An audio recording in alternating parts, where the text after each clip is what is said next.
Welcome to Doozer Shop. This edition, I've been working on the New Holland tractor.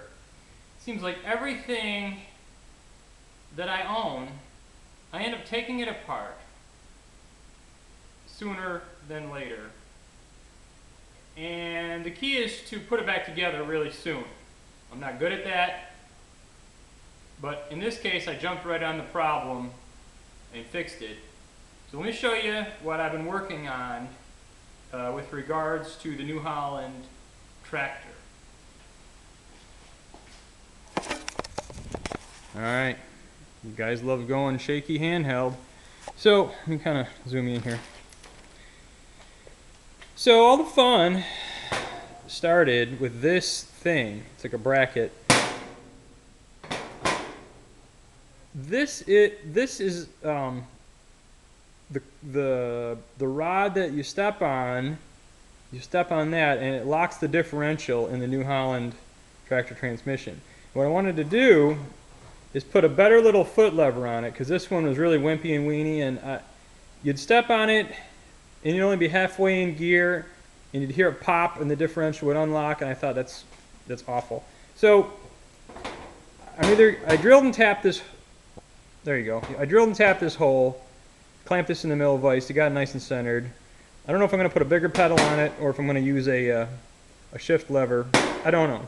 But anyways, it was Sunday, 8:30 at night. My tractor was in the driveway, and yeah, I was out there, and I couldn't get my car was parked up by the house. I couldn't get the car around the tractor. The tractor wouldn't start because I shorted a wire. In working on this, I shorted out a wire against the transmission, and it made a spark, and it was for a safety switch for the PTO. And then it blew a fuse. I didn't know where. I looked at all the fuses. I tested them with a test light. It was getting dark. They seemed good. But anyways, long story short, I had to jump start the tractor with hot wiring the injector pump, and then it started to jump. That's easy. But it started with this bracket, and then this happened. So I'm going to high bay. And tracing down the wires, even though it was only a fuse, I had taken apart the dashboard, and yeah. So you can see where the tachometer goes, and the dashboard, everything's taken apart. So I guess you'd call, there's the hood. Behind that where the dashboard mounts, I guess it's called the cowl panel. And the dashboard is this thing. You know, it plugs in like an automotive thing. And if you hear squawking, it's a bird or something. But anyways, these plastic panels, all the mountings were cracked. Where there's a bolt, kind of see, you know, here's a mounting bolt, there's a mounting bolt, there's, you know, mounting bolts in the, okay. There's a mounting, you can see the mounting bolts in the firewall, either side of the fuel lines, and that black steel plate, I guess, is the firewall, and then there's the fuel tank. But the panels also bolt on there where the relays are. Yeah, and those are the back ones. Ironically, those two tabs, the plastic pieces were still intact, but everything else was broken. And to get these, the cowl panel and the two side panels, all right. So this is kind of like a piece that broke. This would have gone like inside the cowl panel on the side. And you can see it's just cracked. So this is one of the bolt bosses. There's a brass insert that would go in there, and there's one that would go in there. And this piece of plastic was glued on the inside of the cowl panel, not cowl panel. And this thing was broken in like lots of pieces. So let me go show you the cowl panel inside the shop, what I've been doing to fix it.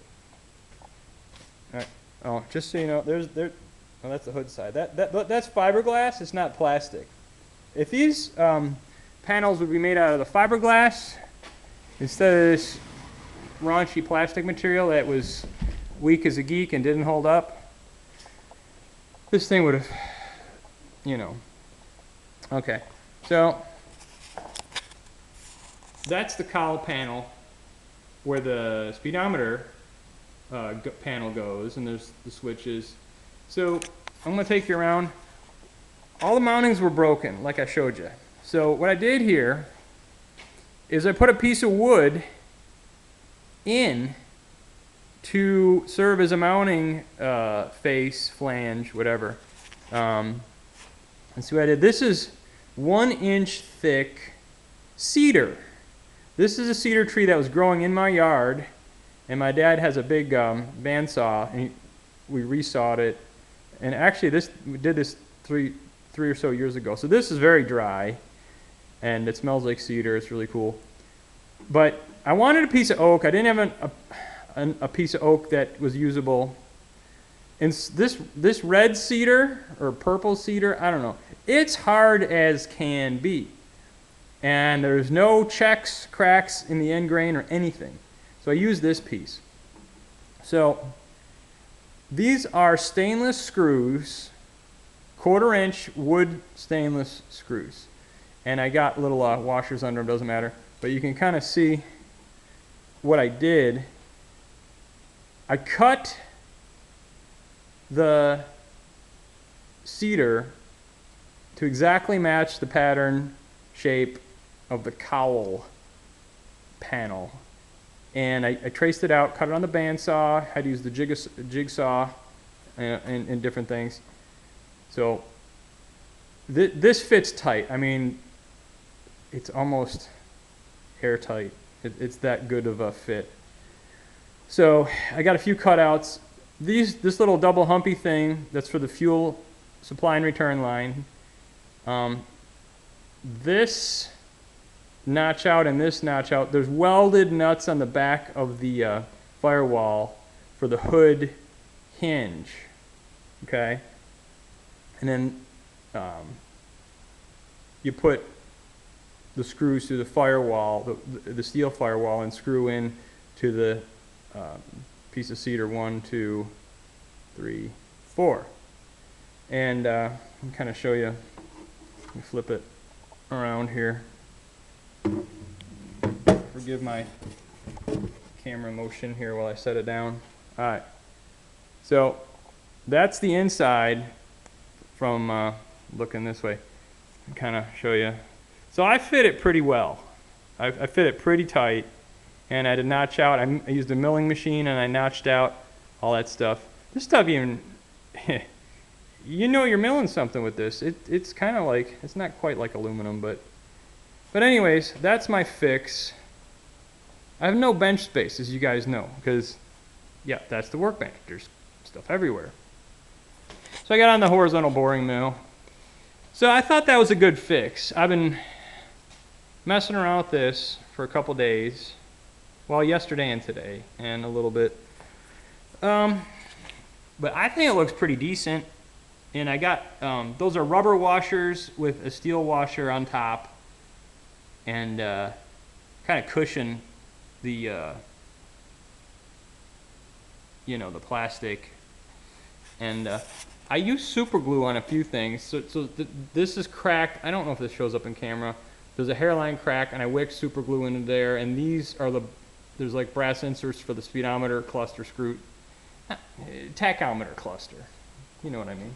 So anyways, so that's that. And these are the two mountings that were good, this side and this side. There's a few hairline cracks. These are brass inserts, and I wicked super glue all around in there. What I'm going to do, as soon as I upload this video, I want to make, the plastic is weak in hoop stress, that's why it cracks. So I'm going to make little aluminum rings that go around this to contain the hoop stress and contain any further cracking. I'll make them a press fit. I'll make them thin rings and then maybe do a tooth out press fit. That way it'll really it'll stretch if it has to. But yeah, that's kind of what I've been up to. This thing, kind of show you.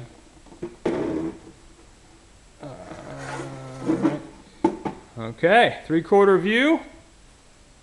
I guess this is what the hot rod guys, when they build a Roadster, they got a fiberglass kit. You got to reinforce that stuff with wood, I guess, and make patterns for the cowl and the doors and the bucket. Sorry, I'm shaky here. So yeah, I'm really pleased with how this came out. I'm going to take this piece of cedar off, and I'm going to give it a polyurethane coat of polyurethane just to seal it from, you know, moisture changes in humidity. So these are the side panels. They go kind of by your foot area between the clutch and the brake, this and that.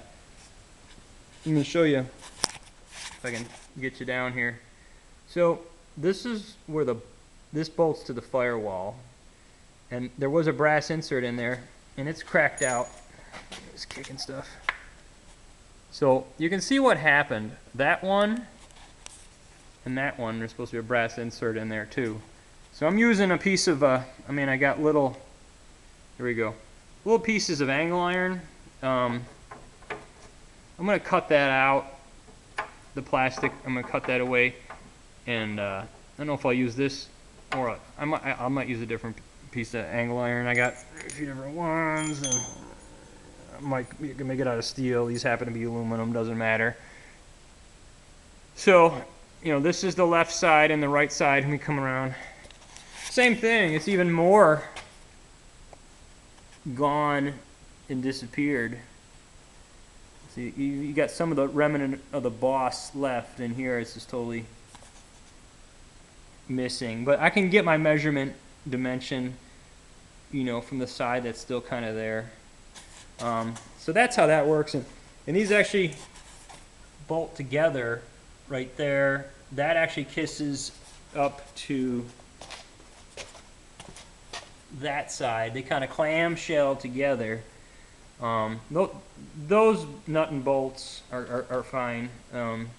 These are cracked out. But this is kind of the whole thing I was dealing with the dashboard panel, the cowl panel. So anyways, I kind of wanted to show for my subscribers, you know, what I've been doing, and had it over. I cleaned up some of the mess, but had it over on the closing 8520 mil, and I pre-drilled everything with the bolts, screws rather, and actually I had the gem vise, that little green vise up on the table, and you can see, if you can't see, I got the head canted off the edge so I could drill, you know, all my bolts that I screwed in are, you know, perpendicular to the surface, so they look like they should be. You know, they kind of go around. I don't know how to explain it, but I didn't just drill everything straight. You know, they come in. That one's at a little bit of an angle. That one's at a little less of an angle. The center one's straight, and then they kind of all follow the contour appropriately. So I thought this was a good fix. I mean, this thing fits like money. I mean, this, you know, the fuel lines and the cutouts for the welded nuts, and this actually contours to the fuel tank.